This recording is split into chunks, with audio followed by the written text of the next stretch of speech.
Hello guys, Cadila pharma നിർമ്മിച്ച വാസോഗ്രീൻ ടാബ്ലറ്റിൻ്റെ ഒരു ചെറിയ കഥ പറയാം. ഈ വാസോഗ്രീൻ ഉണ്ടല്ലോ ടാബ്ലറ്റ്, അതിൻ്റെ ഉപയോഗം തന്നെ. വാസോഗ്രീൻ മീൻസ് ഒരു ആൻറ്റി മൈഗ്രെയിൻ ആണ്. അത് ആൻറ്റി മൈഗ്രെയിൻ എന്ന് പറഞ്ഞാൽ ചെന്നിക്കുത്ത് തലവേദന നമുക്ക് മൈഗ്രെയിനുമായി ബന്ധപ്പെട്ട ഓക്കാനം, ഛർദി എന്നിവയ്ക്ക് കാരണമാകുന്ന തലച്ചോറിലെ സിഗ്നലുകളെ തടയുന്നു. 4 ചേരുവകൾ അടങ്ങിയ ഒരു ടാബ്ലറ്റാണ് വാസോഗ്രീൻ. അതിൽ ഒന്നാമതായി എർഗോട്ടോമൈൻ ടാർട്രേറ്റ് ആണ്.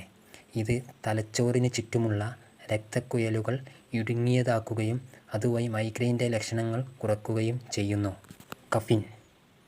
ഇത് എർഗോട്ടോമൈൻ ആഗിരണം വർദ്ധിപ്പിക്കുന്ന രക്തക്കുഴലുകളെ കൂടുതൽ സങ്കോചിപ്പിക്കുന്നു. പാരസിറ്റമോൾ. ഇത് വേദന കുറയ്ക്കുകയും വേദന ഒഴിവാക്കുകയും ചെയ്യുന്നു. ക്ലോറോപ്രസിൻ 5mg ആണ്. ഇത് മൈഗ്രെയിനുമായി ബന്ധപ്പെട്ട ഛർദി, ഓക്കാനം എന്നിവയെ നിയന്ത്രിക്കുകയും ചെയ്യുന്നു. ഈ ടാബ്ലറ്റ് കൂടുതലായി ഉപയോഗിക്കുന്നത് കൊണ്ട് ഓക്കാനം, ഛർദി, വയറുവേദന എന്നീ പാർശ്വഫലങ്ങൾ ഉണ്ടാകാറുണ്ട്. ഒരു ഡോക്ടറുടെ നിർദ്ദേശത്തോടെ മാത്രമേ ഇത് ഉപയോഗിക്കാൻ പാടുള്ളൂ. എൻ്റെ വീഡിയോ ഇഷ്ടമായാൽ എൻ്റെ പേജ് ഒന്ന് ഫോളോ ചെയ്യൂ. അടുത്ത വീഡിയോയുമായി വരാം. ബായ്.